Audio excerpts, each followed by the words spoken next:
జగన్మోహన్ రెడ్డి ఒక పక్కన సిద్ధమంటూ మరో పక్కన ఓడిపోయినా పర్లేదంటూ ఆయన రెండు రకాల మనస్తత్వాన్ని అసలు ఎలా చూడొచ్చు అంటారు?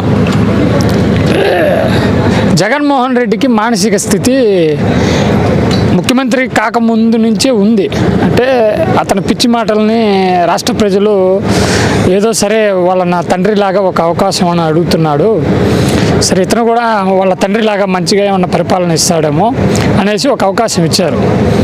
అయితే అతని పిచ్చి చేష్టల వల్ల రాష్ట్ర ప్రభుత్వం ఏర్పడగానే కక్షపూరితమైనటువంటి ఆలోచనలతో మరి తెలుగుదేశం పార్టీ యొక్క కార్యకర్తలని, తెలుగుదేశం పార్టీ అధినేత నారా చంద్రబాబు నాయుడు గారి మీద కక్ష తీర్చుకున్నటువంటి ఒక దుశ్చర్య ఎప్పుడైతే పాల్పడ్డాడో మొట్టమొదటిగా మరి ప్రజావేదిక ప్రభుత్వ వ్యయంతో నిర్మించినటువంటి ప్రజలకి ఉపయోగపడేటువంటి ప్రజావేదిక భవనాన్ని నేలమట్టం చేసిన రోజు, కూల్చివేతలు చేసిన రోజే జగన్ పతనం ఆ రోజుని ప్రారంభమైంది, పునాది పడింది. కానీ ఈ రాష్ట్ర ప్రభుత్వం మరి అదేవిధంగా నారా చంద్రబాబు నాయుడు గారి యొక్క ఏదైతే ఆశయంలో భాగంగా మరి నిర్మించి తలపెట్టినటువంటి అమరావతి నగరాన్ని మరి ముందుకు పోనీయకుండా, రాజధాని అమరావతి లేకుండా, మరి 5 కోట్ల ఆంధ్రులకి ఒక చిరునామా లేకుండా చేసినటువంటి ఈ యొక్క దుర్మార్గుడు ఈ జగన్మోహన్ రెడ్డి ఆ రోజు నుంచే దుర్మార్గాలు అంటే వక్ర బుద్ధితో ఆ రోజు నుంచే పరిపాలన స్టార్ట్ చేశాడు. చివరికి వచ్చేసరికి నిన్న ఇండియా టుడే వాళ్ళ చేత 50 కోట్లు మరి డబ్బులు ఇచ్చి మరి ప్రత్యేక ఇంటర్వ్యూ ఏర్పాటు చేసుకొని వాళ్ళు అడిగిన ప్రశ్నలకి మరి చెబుతా, నేను అభివృద్ధి చేశాను, నేను సంతోషంగా దిగిపోతాను అంటున్నాను. అరే నువ్వు చేసిన అభివృద్ధి ఎక్కడుందా? నీ పులివెందుల్లో ఉందా? లేదు నువ్వు రాజధాని అమరావతి చేస్తానన్న వైజాగ్లో ఉందా? ఎక్కడ ఉంది? నువ్వు ఏ ప్రాజెక్టు తీసుకొచ్చావు? ఎక్కడ రోడ్డు వేసావు? ఎక్కడ గ్రామాన్ని అభివృద్ధి చేసావు? ఈ రోజున గ్రామ స్థాయిలో ఉన్నటువంటి సర్పంచుల కాంచి, ఎంపీటీసీల కాడి నుంచి మరి ఏదైతే స్థానిక సంస్థలు గెలిచినటువంటి అందరి నిధులు కూడాను నువ్వు కార్పొరేషన్లు ఏర్పాటు చేసుకొని మరి నిధులని మళ్లించుకుంటా, నీ అక్రమార్జనని తరలించుకుపోతా, మరి ఈ రోజున ఇసుక కానించి, వైన్స్ కానించి, అలాగే స్థానిక సంస్థల నిధుల కానించి అన్నీ కూడాను నువ్వు దోచుకోవటం, దోపిడీ చేయటమే తప్ప ఎప్పుడన్నా రాష్ట్ర ప్రజలకి ఉపయోగపెట్టావా? నువ్వు బటన్ నొక్కుతా అంటున్నావు. ఏం బటన్ నొక్కుతున్నావు? 15,000 ఇస్తానంటున్నావు మహిళలకి. నువ్వు 15,000 మహిళలకి ఇస్తా, మహిళల దగ్గర ఎంత తీసుకుంటున్నావు నీకు తెలుసు? నువ్వు తెలుసుగా నీ దోపిడీ ఏందో రాష్ట్ర ప్రజలందరికీ తెలుసు, రాష్ట్ర మహిళలందరికీ తెలుసు. మరి ఈ రోజున విద్యార్థుల గురించి చెప్తా ఉన్నాడు.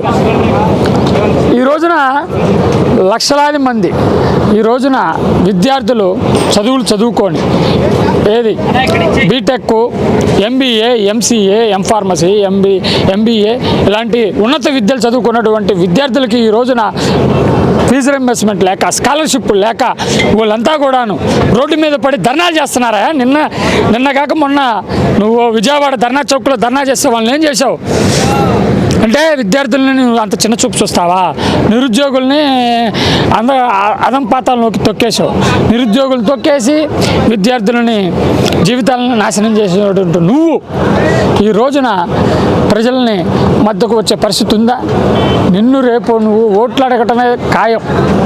నువ్వు ఎప్పుడైతే ఓట్లు అడుగుతా అని సిద్ధమని అంటున్నావో నిరుద్యోగులు కానీ విద్యార్థి లోకం అంతా కూడాను నిన్ను పాతాళానికి తొక్కడానికి సిద్ధమైపోయింది. 175 గెలుస్తాం, నా వెంట్రుక పీకలేరు అనే స్థాయి నుంచి ఇప్పుడు నేను మిమ్మల్ని నమ్ముకున్నాను, పైన భగవంతుని నమ్ముకున్నాను అనే స్థాయికి ఎందుకు జగన్మోహన్ రెడ్డి వచ్చాడంటారు? జగన్మోహన్ రెడ్డి 2019 ఎలక్షన్లు అయిపోయిన కాడి నుంచి ఒక విధానం, ఒక మాట మాట్లాడిపోయాడు. అంటే కరోనా వచ్చింది, రాష్ట్ర అభివృద్ధి చేయలేకపోతున్నాను, ఈ విపత్తుని ఎదుర్కొంటున్నాం, ధీటుగా సమాధానం ఇస్తున్నాం అన్నాడు. అది అయిపోయాక 21 నుంచి స్టార్ట్ చేశాడు. నన్ను ఎవరు ఏమి చేయలేరు. పీకలేరు, నా వెంట్రుకు కూడా పీకలేరు అనేసి నంద్యాల భారీ బహిరంగ సభలో ఏదో అనేసి చెప్పాడు.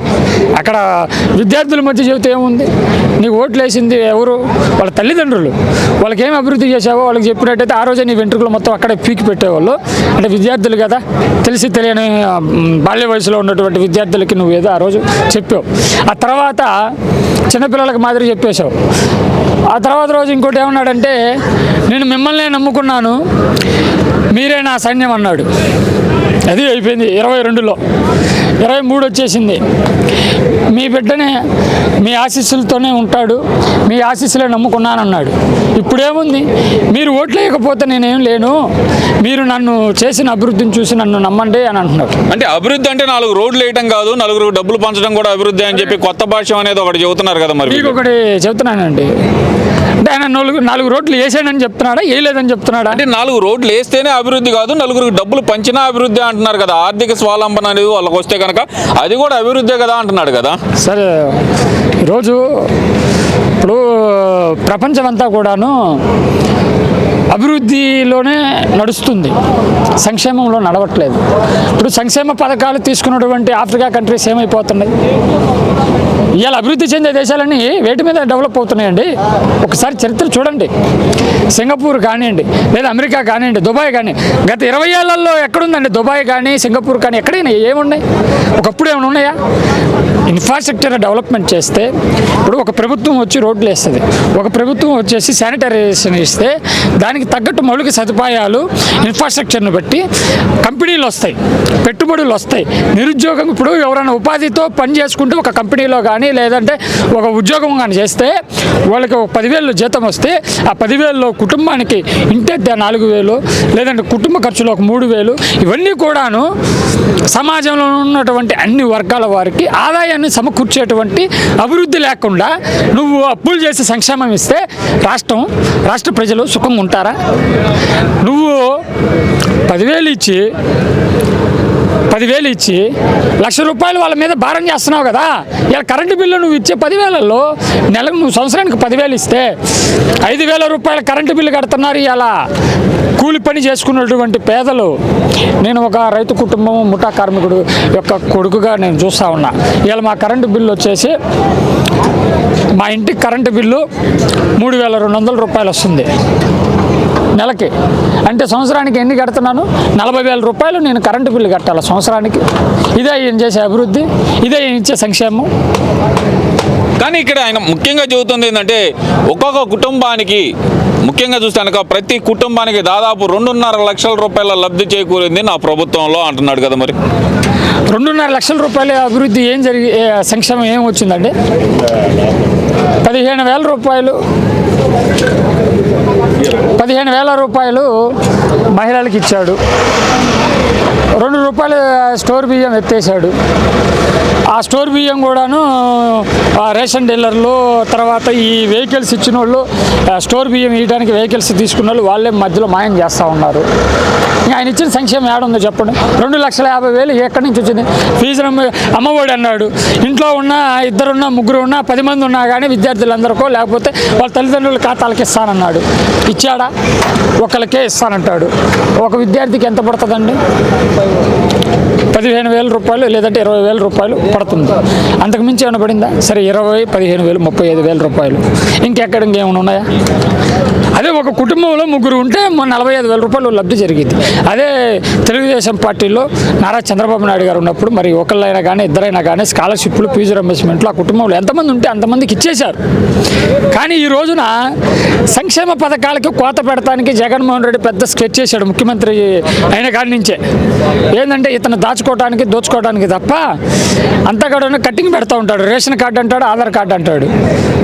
అరే నీకు ఓట్లు వేసేటప్పుడు చెప్పావా, నేను ఆ రోజు రేషన్ కార్డు పెడతాను, ఇన్ని యూనిట్లు ఇస్తేనే నీకు కరెంటు బిల్లు ఇంత తగ్గిస్తాను, ఇంత పెంచుతాను అనేసి ఏమైనా చెప్పావా? లేదు.